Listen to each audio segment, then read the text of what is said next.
Hi, I'm Dr. Dan Ratner. Today I am joined by Dr. Arlene Feinblatt. She was the chief psychologist who worked with Dr. Sarno in developing their mind-body treatment, and I'm thrilled to have her on.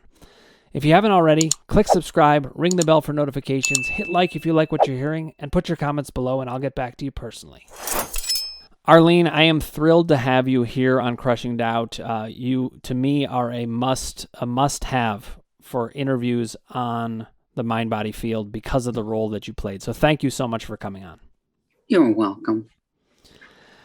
I want to start with the place that most people probably start with you. You were the chief psychologist who worked with Dr. Sarno, getting the whole TMS therapy process started.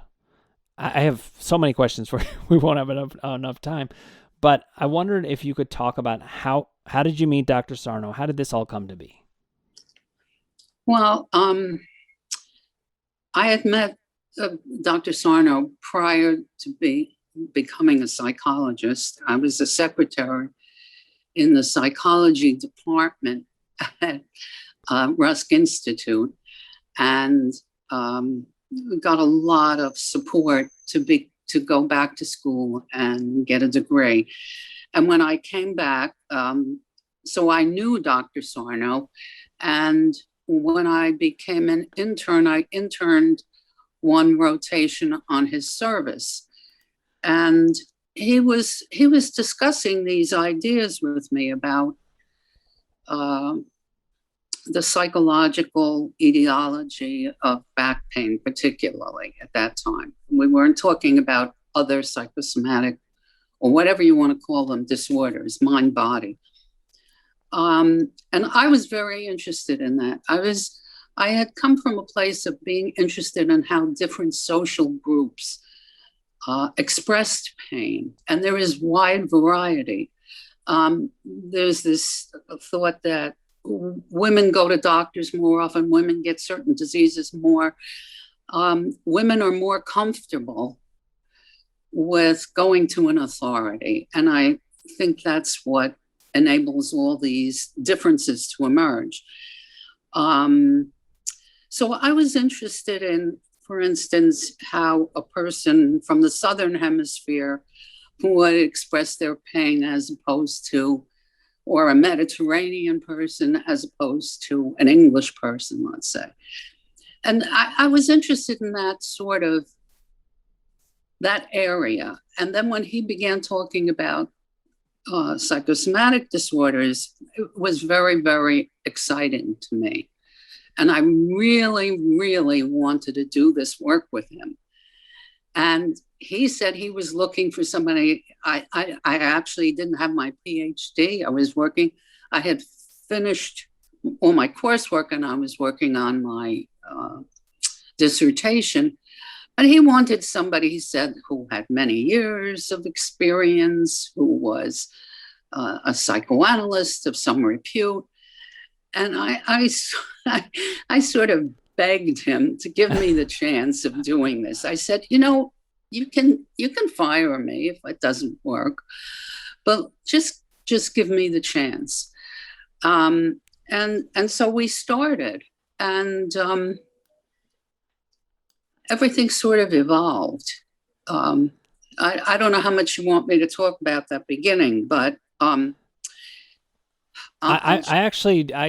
totally fascinated by this. I didn't know this. I did not know. When I think about you, this will probably crack you up, but when I think about you, I think of you as like the psychologist in mind-body work. And here you are describing that you kind of had to beg him to do it and you hadn't finished your dissertation. It's really fascinating. And I think it's also going to be instructive for my viewers about where did this all come from. So talk at length about it as much as you want. Okay. And if you're willing to come back on, I'd love to have you on for more. Okay. So, well, we started in those days, insurance companies were a little better than they are now. And so he decided he would create a program, a 6-week program for inpatients. That's how we started. So the patients would come into the hospital and be in Rusk for 6 weeks. And I was expected to cure them in 6 weeks, which was, people had been in pain for years and years. I mean, one woman had been in pain for 15 years and she was coming in, and I'm like, I'm going to get her better in 6 weeks. This is a tall order. But because I was very gung-ho and I was very, very interested in this, I didn't know enough to be that scared of trying.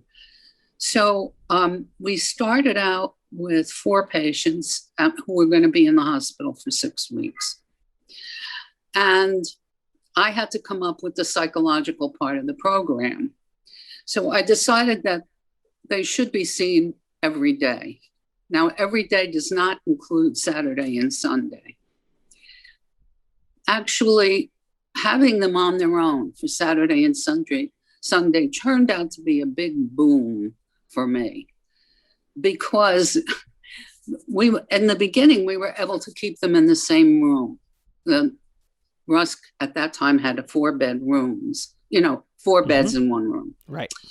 And so once they got on this idea that it's the mind and the body, they were just as helpful in looking at what was going on as anybody else would be who was a therapist. Because they would say, you were fine. And in those days, we had a complete program. We had physical therapy, occupational therapy, recreational therapy. They had work in the pool. We had a swimming pool. Sure. And therapy. And they would say, you came out of the pool or wherever you came from, and you were so good. And then your husband called you. And then you had to lay down in bed. And they would come up with all of these associations that I wouldn't be privy to, because I saw them, for that hour or hour and a half, depending on whether they were getting group therapy or individual therapy. I'm sorry, I get a little jumbled because there's so much in here about what happened. And I get so enthused about it that I get a little, you'll have to straighten me out when it gets confusing. That's totally fine. And really, I would love to have you on more, because I'm completely fascinated by what was going on during this time. Oh, okay. All right, let's just do this for now. Yeah, just let it roll. So what I came up with was to see them 3 times a week in individual therapy, and then to have group therapy at least twice a week. We changed it around sometimes. We put in an additional group, but it was basically that the patient got seen at least once every day in individual or in group. And again, they were as much help to me, which is why when I started with outpatients, I put a big spin on group therapy, because the other patients, once they were attuned to what we were doing, would be so helpful to the process that I couldn't imagine doing it without them. Mm-hmm. So we went along that way. Needless to say, he never fired me. And I would speak to him minimally once a day, probably 2 or 3 times a day. And this is so vitally important. I can't stress this enough. You have to work with a physician. You do, in my opinion. Mm-hmm. And you have to get the diagnosis stated by the physician, because the patient puts a lot of store in that diagnosis and how it's delivered to them, and the way in which they are related to by the physician. And by the time I got to see the patient, they had been prepped so well by Dr. Sarno. He would give lecture every morning. He would gather them all together. They would have a lecture from him. Then they would see him individually. And then they would go to their various classes and come to me. So Dr. Sarno and I were doing a lot of research, a lot of talking, a lot of thinking about what this process was and how we could get to do it. Dr. Sarno read so thoroughly. I mean, he read Freud, he read everybody he could. I was fortunately on the faculty when I became a faculty member, which was I got my PhD done in about I would say a few months after we started. I completed the dissertation and got my PhD, and I could get from the library, which was connected to RUSC, the medical library at NYU Medical Center. I could get access to all kinds of research, studies. I mean, it was a dream. I always said I had the best job in the world. I still think I had. Well, I had all of these resources. I had Dr. Sarno, who was behind me 1,000,000%. I had all the resources that the medical center could provide. And I had wonderful patients. You're hitting on there was a lot of discrimination against our patients in the beginning. Mm-hmm. They would be in a RUSC Institute, had quadriplegics, had people double and triple amputees, had people who had strokes. And then our patients came in looking quite normal. Mm-hmm. Nobody could see their pain. Nobody could understand the pressures that they were living under. So what wasn't visible was easy to sort of slough off. Oh, that's a Sarno patient, one of those. Mm-hmm. And if they got medication, it was even more difficult, if they were taking pain meds. Again, there was this bias against if you weren't disabled enough that we could see it and you were taking pain medication, what was wrong with you? Mm-hmm. And to my wonderment and joy, I found that the TMS patients, which is what we started calling them, tension myositis syndrome is what Dr. Sarno started with, was the name he gave it, were the salt of the earth. These were people who were so good. I mean, we all know now the writings from Dr. Sarno about the goody person and all of that.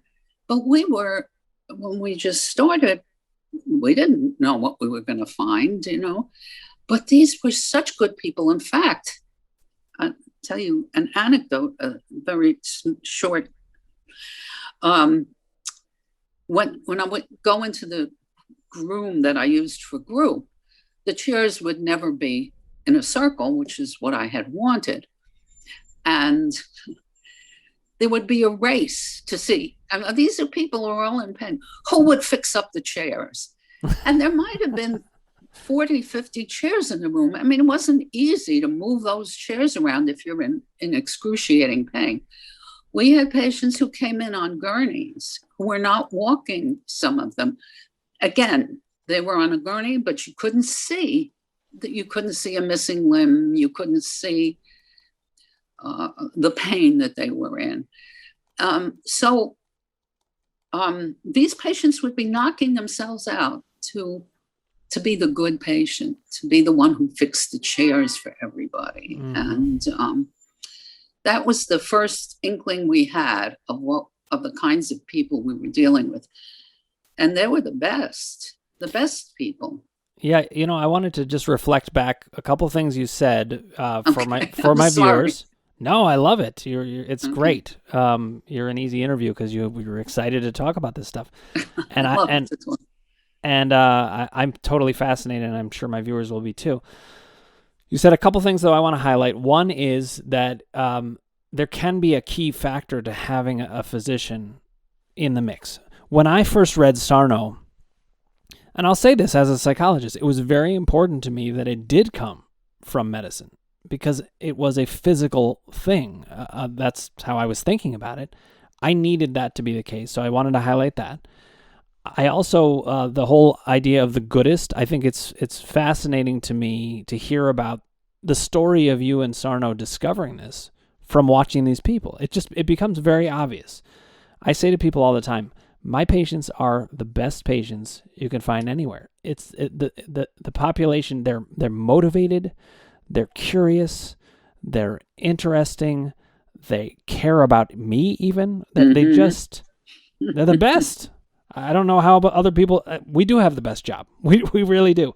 And then you said something else that I think is key, and I want to pay you a compliment in this because I think it's very clear to me that one of the things that you brought to the table, you personally, was an appreciation and an openness to the people you worked with, because you noticed that people were getting just as much out of each other in the discussions as they were from you or Sarno. Once they got the idea, they can really run with it. And it's a big part of what I do on this podcast, or at least what I broadcast out there as a possibility of a way to think about things, is that all we need to do is give people the ideas. Mm-hmm. They run with them. I mean, I'm always amazed at what they do. I just had a young woman on who, she saw the podcast. She talked about what she got out of it, and then she ran with it. She got her own way of doing it, and the interaction people can have around it is wonderful too. So you clearly did a great job. And I wondered if you could now talk about, how did that start as you and Sarno noticed these things? Mm-hmm. Just talk some about the evolution of the ideas. Okay. Well, see, just saying you're a good person, it's really, that's just the tip of the iceberg, because underlying that is a whole way of being in the world, of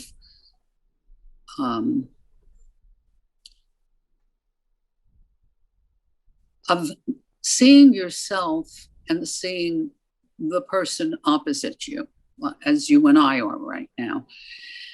And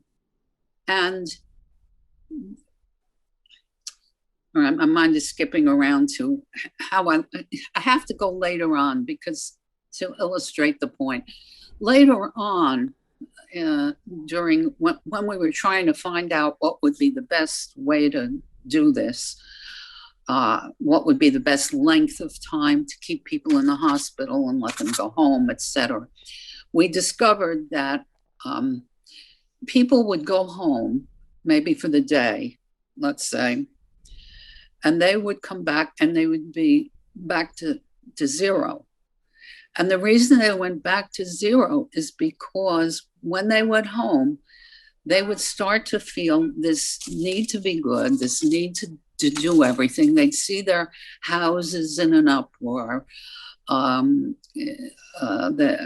the women, the kitchen was a mess. They had to clean it. For the men, the bills hadn't been paid, and they had to go find out what was going on here, who was handling the checkbook, what was going.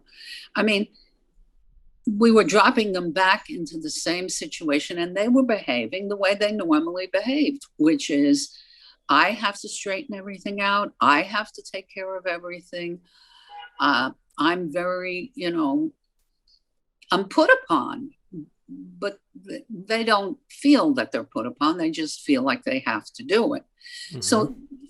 So it was an evolution of even learning about what being a goody meant. It just doesn't stop with, okay, I have to do everything in the house and, earn a living or whatever. It was also, should I go back to the hospital? Do I really deserve to go back to the hospital? Maybe I shouldn't. Maybe I should stay home now. I mean, I'm home for the day, but they really need me here. I mean, we learned from our patients and from their how deep this goody goodness went. After a while, we could begin to see the rage that was underneath it. I mean, if you feel like you're responsible for everything and you have to do it, you're going to feel resentful. But that, because they think of themselves as good people, I shouldn't say they, we're all mind body. Nobody is exempt from this. Exactly. Which is another big point. You know, they're not those people. It's all of us. Absolutely. Very important. That we saw that there was a lot of anger. And then, you know, we were reading and we were researching and other people's work. And in the beginning, within the first year, we heard about the University of Washington, which was doing stuff in Seattle there. They were doing a behavioral modification program. The behavioral modification program is also an inpatient program, but it was very different from ours. Patients were not told how much medicine they would be getting. If they were getting their medicine, they might be getting a placebo. They were given rewards for up behavior, which meant being out of bed. There were demotions for staying in bed. It was a real behavior modification. And Dr. Sarno and I played around with the idea, well, maybe we should put some behavior mod into this. And we did for a couple of weeks. It really wasn't more than 6 weeks, because one of our patients, instead of, she got rid of her back pain, but she started having digestive problems, severe. And we decided we were just getting some symptom substitution. We weren't getting to the heart of the matter. So we went back to this psychodynamic, which was the way I had always worked. And I felt like that was the way I wanted to go. And then I saw this presentation going to be given at Long Island Jewish Hospital. A man named Habib Davenlo was going to present there. And his presentation was called Short-Term Dynamic Psychotherapy. And I thought, I have to get these people better in 6 weeks. Maybe this is something I should go to. And I went there, and it was the way I was working. And it was what I felt we needed. And so I brought that aspect to my work. And I discussed with Dr. Sarno, obviously, everything I was doing and what I was thinking and what he was thinking. And so that's how I work. That's how the short-term dynamic stuff started. See, this is fascinating again, because I didn't know Davenlo played a role. I know Davenlo from graduate school, but to hear the story of how this actually unfolded is fascinating. And I don't know if I heard this correctly, but it did seem like you were saying that when you saw Davenlo and what he was talking about, you were finding, oh, I'm actually doing some of this already. Right. And that confirmation must have been not only gratifying, but very helpful. Like, it was wonderful, because I realized suddenly I couldn't wait for the patient to come up with these things. I would have to say, do you notice that you just XYZ? Yeah. I would have to be very active. 6 weeks is nothing. So I would have to be a much more proactive therapist than what I had been trained to do in school. So Davenlo's approach appealed to me. It validated what I was doing. It made me feel terrific. And then I started with the New York Center for Short-Term Dynamic Psychotherapy. I started as a student there. But we would have these discussions, Dr. Sarno and I, which is what made it fun too. To have somebody who's learning with you, yeah, And to have somebody who was so extraordinary, a physician, I mean, a physician paying attention to a psychologist, what a novel idea. I'll say this. You guys were, to my way of thinking, you were really inventing something. And there's something very exciting about that. I'm finding the same thing myself. The way that I work, Arlene, is that I take all of the Sarno stuff. There's nothing that I contradict in it because I think it's all correct. But then I found that helping people, and I got this from Sarno, the idea that believing in the diagnosis was so important led me to the idea that I could be more proactive, just like you decided to be more proactive, to be more proactive in countering the doubts that come up around it. And it could be doubts about the diagnosis, it could be doubts about how far the diagnosis goes, or it could be doubts about, even if they believe in the diagnosis, can I myself do it? All that stuff about the doubts. And so that's a big part of what I focus on. And the other part that I feel like I'm kind of inventing a system is in relation to what I call power. And that is about whether people feel powerful in their own lives, in their own interactions with themselves, in their interactions with other people. This is tremendously gratifying to me here. Arlene Feinblatt sees what I'm doing and thinks it's good. That's good to hear. And also power in relation to the symptoms. You know, we get so afraid of the symptoms. So that's very validating to hear you. This is in line with how you think.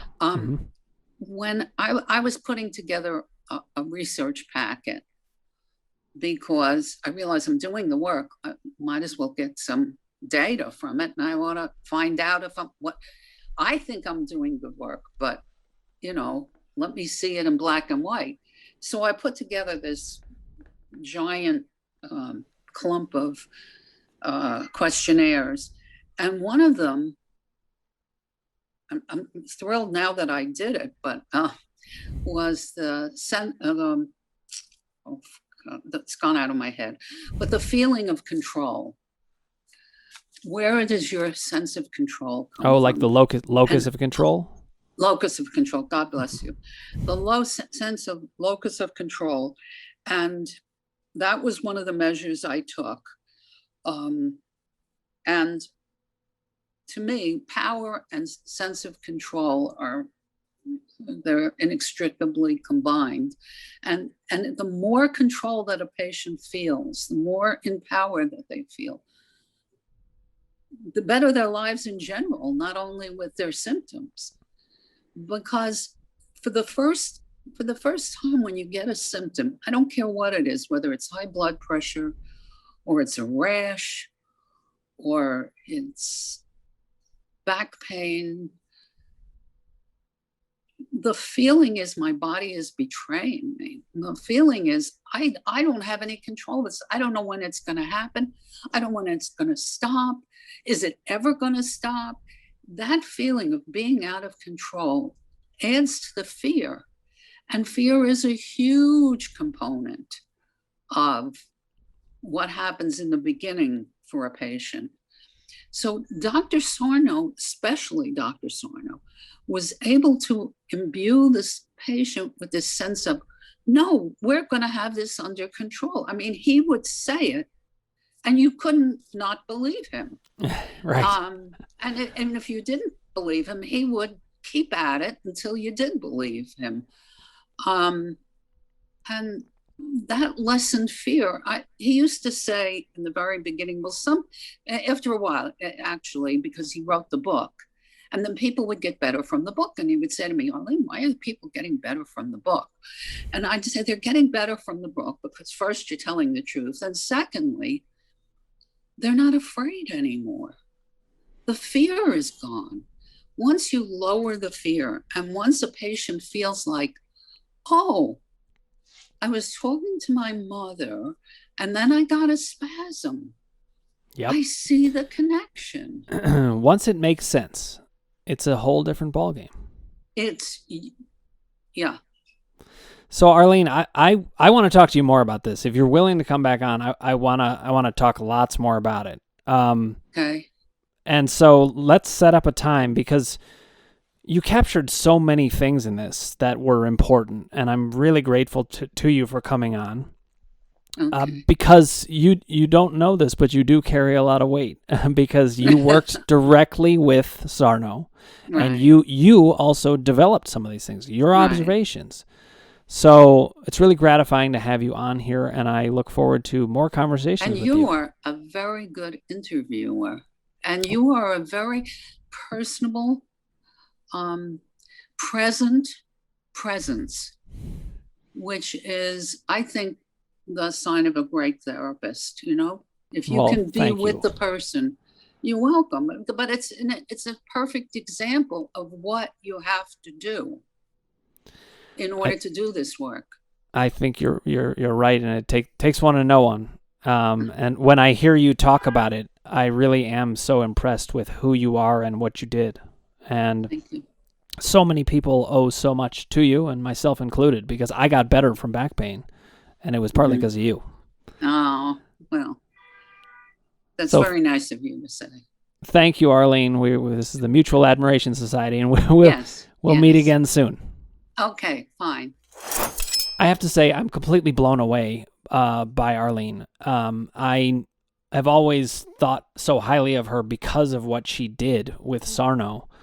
And I do owe her a debt of gratitude along with Sarno, because she was the main psychologist who developed the system that Sarno utilized, and what he wrote about in his books. He got some of that with Arlene.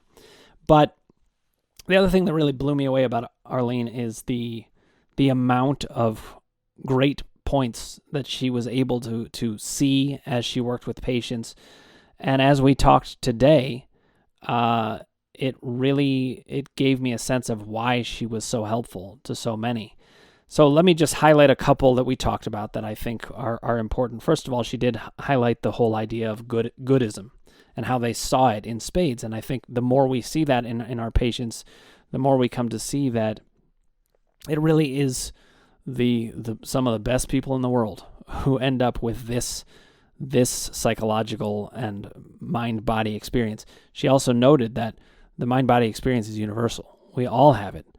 And then one of the things that she said that I thought was so important is the power that anyone can have to help other people with it once we have the knowledge. The knowledge brings down the fear, that brings down the symptoms, and then that knowledge can be brought to other people. And I don't care who you are. You don't have to have a degree even. If you have an idea about these symptoms and how they work, you can make observations. And to me, that spoke to the power of everybody out there who can utilize this information for themselves and for other people. It was really interesting to me to hear her kind of nod her head about doubt and power, because it's my way of talking about it, and I have a particular system involved. But Arlene did some fantastic work over the course of her career, and you can see how much she enjoyed it. And I think that's part of the reason it went so well. So we're going to have her on again, because I could talk to Arlene for hours hearing about this, and I hope that you guys enjoyed it as well. If you haven't already, click subscribe, ring the bell for notifications, hit like if you like what you're hearing, and put your comments below, and I'll get back to you personally.